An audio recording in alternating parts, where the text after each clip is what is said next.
Hi, my name is Lisa Brody, and everybody watches AccessTV.org. Peace.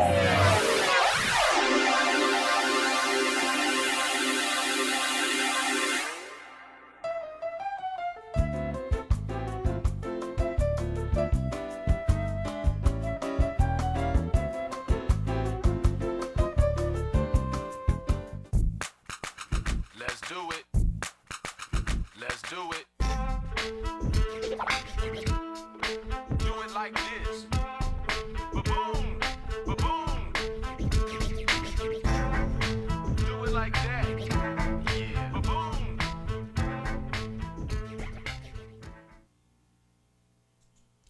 This is Jonathan Small again doing the Small Report from AccessTV.org, our studios in downtown Hartford. Today is September the 3rd, 2012. Happy Labor Day for everybody out there through the internet airways. Basically, I am going to address some issues on the meaning of Labor Day, where we're at on Labor Day today. What is the real purpose of celebrating or having Labor Day? What is the whole total aspect of labor, how you analyze Labor Day? Kind of a Labor Day special show today. The Bureau of Labor and Statistics have a few different definitions on how they calculate the process of labor, unemployment statistic, unemployment rates, the amount of people actively seeking employment. It's a real broad range of the Department of Labor in our country, how it operates. It's very important. We can't kid ourselves. Labor is a part of our economy, the human capital side, the business capital side, the many different aspects of labor. Basically where we're at. Again, I want to kind of let people know that I think there's some grim statistics that, we're producing less jobs today than we have before, I guess, the 2008 meltdown of the housing stock or the housing market crash, the stock market. Basically, there is 2 million manufacturing jobs that is going unfilled in this country, believe it or not. So there is a tremendous need to fill certain key positions in our economy. But many of the jobs that was lost hasn't seemed to come back. They're not bringing people back at the same wages that they were having when before the 2008 meltdown, and then we went through a recessionary period. And reading today's edition in the Hartford Current, I looked at the articles pretty much thoroughly. Even with experience, there was one worker worked at ESPN for 12 years. You're talking a major conglomerate, found himself laid off in 2009, hasn't been able to be called back. There was a 200 employee layoff in one department. He thought basically on his resume, having 12 years experience with a major sports network company like ESPN, that'll be real, not so much easy, but it wouldn't be this difficult for this period of time. He applied for NBC in New Jersey. He was not able to get the position down there. So even with a proper professional resume, experience, willing to take less money, some of our employees are still finding it very difficult to get into the labor market. So what do? I mean, when it's all said and done, do you go out there and try to create your own business? Do you try to become an entrepreneur?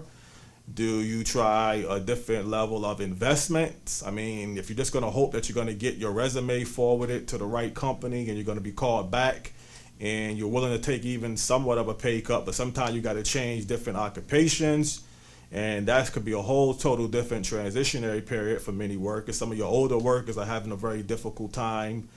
That was also mentioned in the article. You work 20 to 25 years, you're close to a retirement, but you're not actually eligible for retirement. So you still have to supplement your income. Your medical insurance is very important. Many of your 55 plus workers, 55 to 64, find themselves in a very difficult squeeze. I don't put too much even emphasis on the age number anymore because, it's easy to say, well, it's tough to compete as you get older as an older worker. Listen, I've seen in certain occupations infrastructure work going on in the greater Hartford area. It's probably all over the country. I've seen workers in their 60s doing back-breaking labor work to some degree, part of the Clean Water Project. Now, they have already been hired with the company. They've been with the company for a very long time. So I understand, you might say to hire somebody as you get older is going to be a lot more difficult than if you had already been employed with the company or in the industry. So I agree on that aspect. But I mean, you just have to find a way, I think, in this society to generate revenue. Legally, obviously, entrepreneurship, investment, network, small business. Because I think just if you think having a job at one company for a long period of time is going to guarantee you that you're going to stay with that company. I mean, nobody really saw what took place in 2008 coming in this country. We've been through recessions, even probably worse than the recessions that we've been through over the past 2 to 3 years, even though the recession has officially been ended. But I think the type of direction we find ourselves going towards in this economy, in this country, like I mentioned many times before, you just don't need as many people today to do the same type of work. It's just difficult for a large segment of people to all of a sudden have to make a different type of transition into doing things totally differently, especially when you haven't been prepared to do something in a different form that you've been accustomed to doing. So Labor Day is a very meaningful day in our society. Look at it more than just having the day off before kids go back to school. I mean, try to look at where you're at in particular through this Department of Labor or Labor Bureau statistic. Where do you fit in? Where do you see yourself going? Don't get caught up into the companies, the conglomerates, the businesses. I mean, if that's not your business, if you're not part of that company, you're not part of that industry, what relevancy does it really mean to you now? So you have to ask yourself, where are you at in this labor global society, global market? Does having work experience is enough anymore? The 12 years for the employee at ESPN, and you've had employees who've probably had a longer work record than even that, is having a high level of education, training enough. There's just no guarantee anymore, I think, in today's standard of how we're operating. I mean, of course, I think the more experience you have, the more education you have, always gives you a better advantage. Now, particularly for what type of employment that you are seeking. If you're doing under the table work where you don't have to go through the Department of Labor experience, other than the fact that you know how to do the job, might be enough. Resumes, I've read reports that one worker issued out 500 resumes all throughout different companies. I've seen job fairs where we see up to 2,000 and 3,000 people waiting for 100 or 200 jobs. I mean, it's all of a sudden that we are at a point now in America that we just don't have enough jobs, other than the fact that they mentioned you have a lot of high-skilled manufacturing jobs that they can't seem to fill. 2 million is a real big number. But what is the proper criteria? I mean, if you don't fit into whatever job need or job void or job growth market that the country is producing, then again, those numbers really don't mean much to you.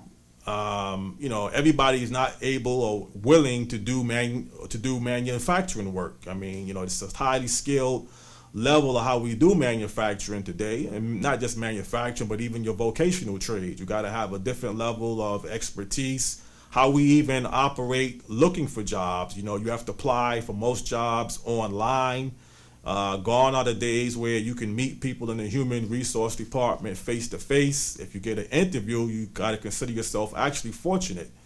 So it could be sometimes overwhelming just to start the ball or start the process to even apply yourself into the labor market. But then again, what are you going to do? I mean, when it's all said and done, do you throw in the towel and say, I can't deal with the way the economy, the way business, the way corporate structures operate today? Is it just too much for me to function on? I'm not prepared. I don't have the willingness to go through it.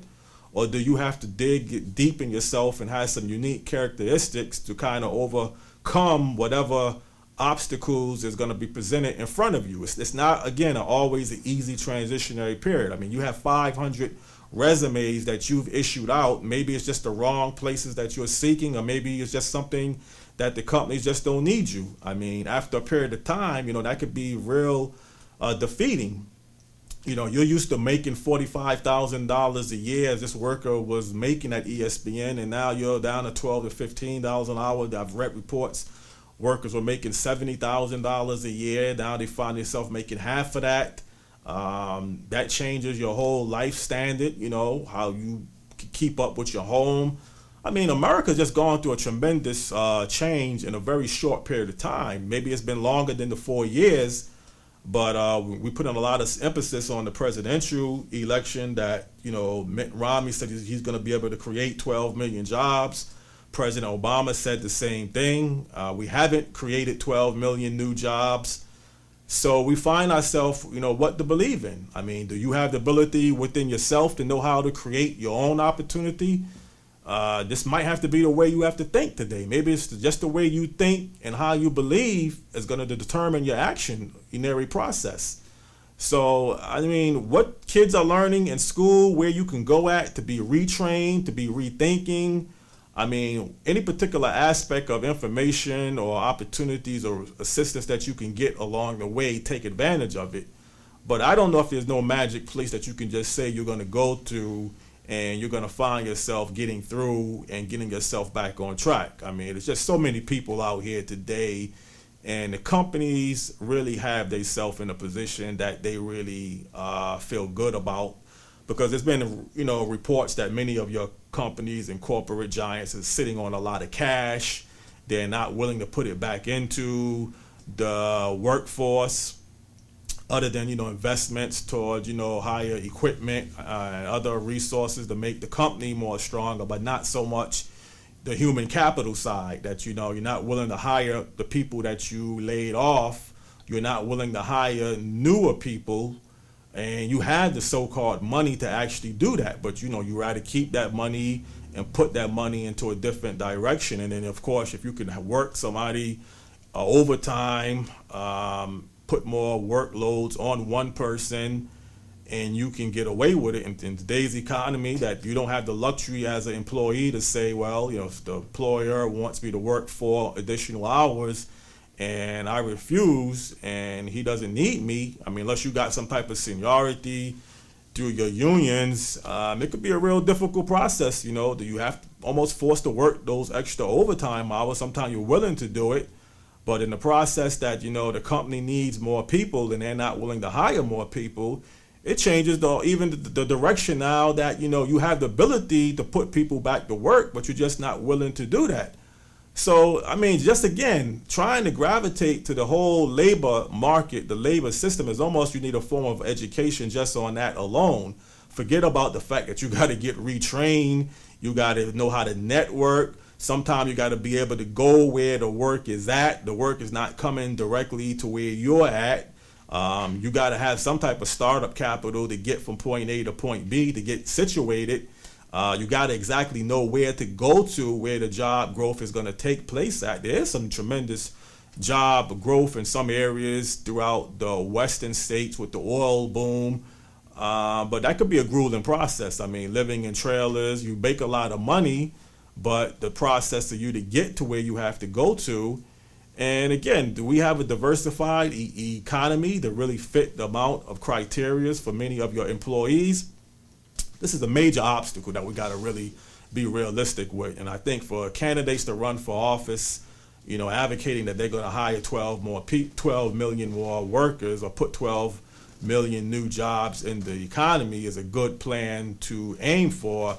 But you got to ask yourself, is this realistically going to happen? I mean, just take a look, in your opinion, where we're at through the labor of Bureau statistics, through the Department of Labor. You try questioning them, going down there, getting an interview, setting up, trying to get information on where things are at. You might be discouraged, because it's just a cold reality. When they tell you this is the way things are at, we don't need many people. Just go down to the unemployment office. Once your unemployment runs out, extensions, and years are passing by, you find yourself really just can't get back into the labor market. And the people that's been out of the labor market longer than that, I mean, that's a whole nother show, a whole nother story. So I just kind of wanted to give people a little bit of insight on how I feel about the labor market, the Department of Labor, since this is Labor Day today, September the 3rd, 2012. This is Jonathan Small, again, doing the Small Report from AccessTV.org studios in downtown Hartford. I hope you was able to at least look into this issue of where we're at on Labor Day. And hopefully next year, Labor Day, we could look back and say we're a lot better off as a country than we are today. But until that time, this is Jonathan Small doing the Small Report. And I wish everybody out there to have a very blessed Labor Day. Until the next time I see you, which is God willing tomorrow, stay cool and keep the faith. Again, this is Jonathan Small doing the Small Report. Thank you. Let's do it. Let's do it. Do it like this.